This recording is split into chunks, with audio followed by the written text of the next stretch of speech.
I never imagined I'd be the kind of person sitting here typing this out, but something inside me can't keep it bottled up anymore. Maybe it's guilt, maybe it's confusion, maybe I just need strangers to tell me what the hell is wrong with me. All I know is this: what happened wasn't supposed to happen. I didn't plan it, I didn't even think I was capable of doing something like this. But it happened, and now, every time I look at my husband, my chest tightens with a mix of love, shame, and something I can't even name. It started so innocently. That's what makes it worse. My husband and I have been married for 6 years. If you asked anyone who knows us, they'd say we're the perfect couple. And for a long time I thought so too. He's a good man, responsible, hardworking, loyal. He takes care of the bills, never raises his voice, never cheats. But somewhere along the way something changed. Or maybe it's always been there, and I just didn't see it until now. We've become functional. Like roommates with rings. We talk about groceries, bills, and plans, but not about feelings anymore. X is rare and almost scheduled. And when it happens, it feels like ticking a box on a to-do list rather than anything passionate. I've tried to talk to him, but he always says the same thing. He's tired, stressed, has deadlines. I believed him, I still do. He's chasing a promotion and working late nights. I tell myself it's temporary, that when things calm down, he'll come back to me the way he used to be. But the truth, I've been feeling invisible for a long time now. Then came the day everything started to shift. Few months ago I had a health scare. Nothing major. Just some recurring pain that made me nervous enough to book an appointment. That's when I met him. "Hey doctor." He walked into the exam room with this calm confidence that immediately made me feel safe. Professional, yes, but there was something about the way he looked at me when he asked how I was feeling, like I actually mattered, like my words weren't background noise. He listened. Really listened. When I explained my symptoms, he didn't rush me. He didn't check his watch or glance at a computer screen mid-sentence. He held eye contact, asked thoughtful questions, even cracked a small joke that made me laugh in a way I hadn't in a long time. I left that first appointment thinking about him more than I should have. First, I brushed it off as nothing. Everyone has random crushes, right? Doesn't mean anything. I told myself that a spark of attraction didn't make me a bad person. But the thing is, I started looking forward to my follow-up appointments. I'd spend extra time doing my hair, choosing what to wear, and then feel stupid for caring so much. He was just doing his job. I kept reminding myself of that. But then little things started happening. Things that made it harder to ignore what I was feeling. Like the way his hand lingered a second longer than necessary when he handed me my chart. Or how his smile seemed different when he saw me, like it wasn't just polite. Maybe I imagined it. Maybe I wanted to imagine it. After that second visit, I couldn't stop thinking about him. I'd replay the conversation in my head, wondering if he felt it too, or if I was just some bored, lonely wife creating fantasies to fill a void. And that thought scared me because it wasn't like me. I've always seen myself as faithful, grounded. The type of woman who would never even consider stepping out on her husband. And yet, there I was, lying in bed next to him at night, pretending to be asleep while my mind wandered somewhere it shouldn't. I hated myself for it, but at the same time I didn't want to stop. That was the first time I realized something was missing. Something I'd been craving without even knowing it. Feeling desired, seen, alive. I kept telling myself it was harmless. Just thoughts. Just feelings. I wasn't doing anything wrong. But deep down I knew thoughts can be dangerous too. Because thoughts lead to choices. And choices lead to consequences. At that point I didn't know how far this would go. I didn't know what I was capable of. I just knew that the attention, the warmth I felt in that exam room, it was something I couldn't forget, no matter how hard I tried. And that's where everything started. That was the moment the line appeared, faint and blurry, daring me to cross it. And as much as I wanted to believe I'd never take that step, part of me already knew I was inching closer every single day. I told myself after that last appointment that I needed to let it go. It was just a harmless crush, a flicker of excitement in an otherwise predictable life. But the truth is, the more I tried to ignore it, the stronger it got. A few weeks later, I had to schedule a follow-up to review my results. My stomach twisted as I booked the appointment because deep down I wasn't nervous about the test. I was nervous about seeing him again. That realization should have been my warning sign, but I pushed it aside like I had every other uneasy thought lately. When I walked into the office that day, my heart was pounding so hard I could feel it in my throat.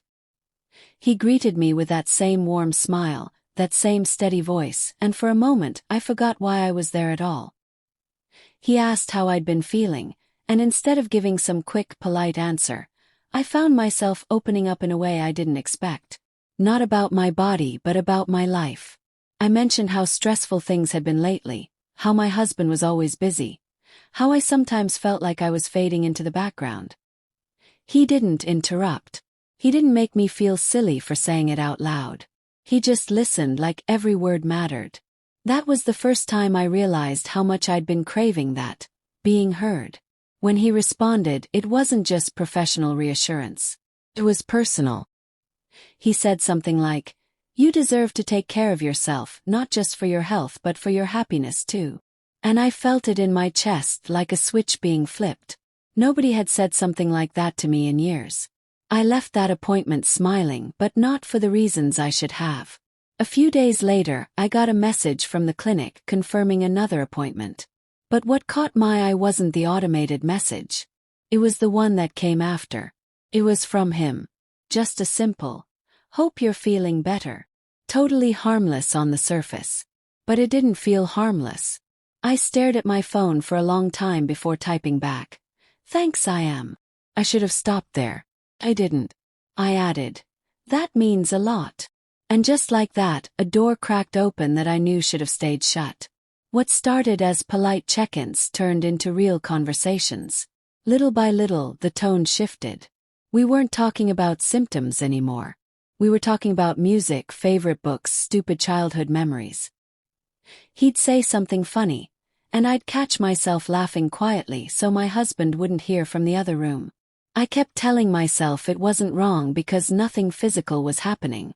But every time my phone buzzed and I saw his name, my pulse would race. Every time my husband asked why I was smiling at my screen, I'd lie without even thinking about it. That scared me and thrilled me at the same time. One night, after a long conversation with a doctor about movies we both loved, he sent a message that made my breath catch. "You're easy to talk to." I don't feel that way with many people. My heart skipped. It was innocent enough, but I knew what it meant. I also knew I should delete the thread and never respond again. Instead, I typed back, "I feel the same." The second I hit send, guilt crashed over me, but it didn't stop me. If anything, it made me want to talk to him more. Meanwhile, things with my husband weren't improving. He was away more often now, always buried in work, calling late just to say he'd be home late or out of town next week. I tried to tell myself he was doing it for us, for our future. But the truth was, every time I heard his voice, it felt more like a stranger than the man I married. Our conversations were shallow, almost scripted. "How was your day?" "Fine." "Yours?" "Busy." Then silence. And all the while, my phone would light up with a message that made me feel alive again. It was during one of those lonely nights that I realized something had shifted completely. I wasn't just flirting anymore. I was seeking him out.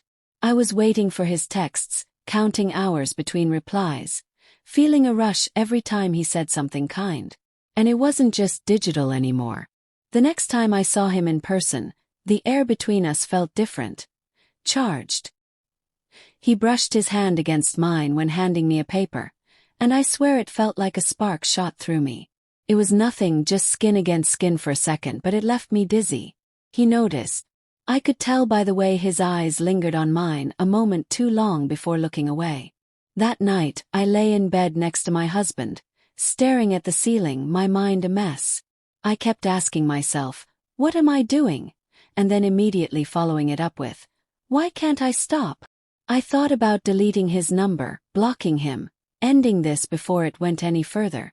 But then I imagined never hearing from him again, and the thought left me hollow. So I didn't delete him. I didn't stop. Instead, I held on tighter. And that's when I knew I was in dangerous territory. Because what started as a harmless crush had become something else entirely. Something I couldn't explain, something I wasn't sure I wanted to fight anymore. I told myself I could handle it, that I could keep this under control, but deep down I knew better. Deep down, I knew I was already standing on the edge, and it was only a matter of time before I fell. The day it happened didn't feel extraordinary at first.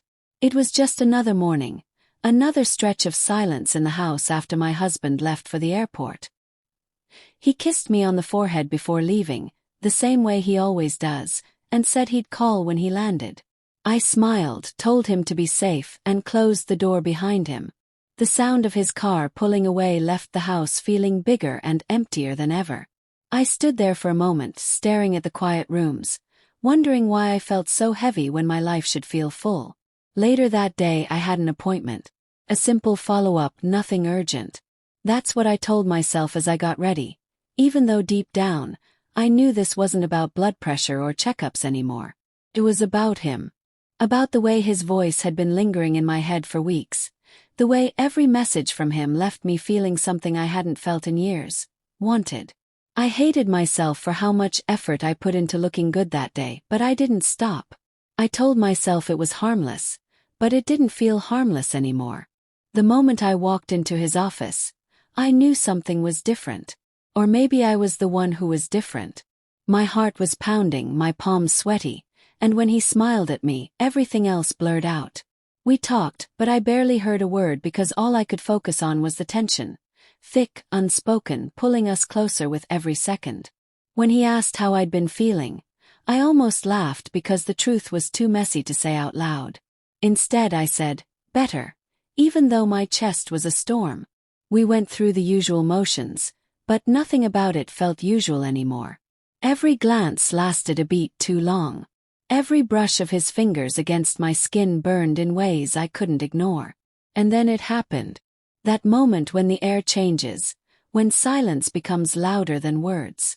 We were standing close, too close, and I could see the hesitation in his eyes, the same conflict that was tearing me apart inside. Neither of us moved at first, like we were waiting for the other to stop this before it started. But no one did. When he kissed me, it didn't feel real. It felt like stepping off a cliff I'd been staring at for weeks, knowing exactly what the fall would cost me but jumping anyway. It was slow at first, tentative, like we were both testing the weight of this decision. Then it deepened, and the world narrowed to just us. His hands, my heartbeat, the sound of my breath catching in my throat. I knew in that instant that everything had changed. There was no taking this back. I should have pulled away. I should have said no. But I didn't. I let myself sink into it because, for the first time in years, I felt alive. Every touch, every whisper of my name felt like fire against skin gone cold for too long. It wasn't just physical, it was emotional, intoxicating. I didn't think about my husband, or maybe I did and pushed it down so hard it disappeared. All I thought about was how desperately I'd missed this feeling. The thrill, the closeness, the sense that someone wanted me not out of habit or obligation, but out of pure, undeniable desire. When it was over, reality hit me like a freight train. The room felt smaller, suffocating. I sat there, trying to catch my breath, my hands trembling as guilt seeped in like poison. He looked at me, and for a moment, I saw something in his eyes that scared me. A softness, maybe even regret. He reached for my hand, held it gently, and said, "You deserve to feel wanted." Those words carved themselves into me because they were the very thing I'd been starving for. And I hated how much I needed to hear them. The drive home felt endless. My reflection in the rearview mirror looked like someone I didn't recognize. My lips were swollen, my hair messy, and all I could think was, what have I done? I replayed every second in my head, torn between shame and something darker, a rush that still lingered in my veins. Part of me wanted to cry. Another part wanted to turn the car around and do it all over again. When I walked through the door, the weight of what I'd done nearly crushed me. I stripped off my clothes and stood under the shower, letting scalding water run over me as if it could wash away what happened. But the truth stayed, clinging to my skin like a second layer. I didn't just cross the line. I obliterated it. There was no going back to who I was before. My phone buzzed on the counter. A text from him. "Are you okay?" 3 little words, and my heart twisted. I wanted to ignore it, to block his number and erase every trace of this mistake. But my fingers moved on their own. I don't know. And that was the truth. I didn't know who I was anymore. I didn't know if I wanted to fix this or burn it all down. All I knew was that nothing in my life would ever feel simple again. Later, as I lay in bed alone, the sheets cold against my skin, my husband's voice broke through the silence. A voicemail saying he landed safely, that he loved me, that he'd be home soon. I pressed play, listened to those words, and felt something inside me crack. I whispered, "I love you too," into the empty room, even though I wasn't sure what that meant anymore. Because love and betrayal were tangled now, and I couldn't tell where one ended and the other began. When my husband came home, I thought I'd feel relieved, like his presence would somehow make everything fall back into place. Instead, the second he walked through the door and hugged me, I felt like I couldn't breathe. He smelled the same, sounded the same, touched me the same way he always did, but I wasn't the same.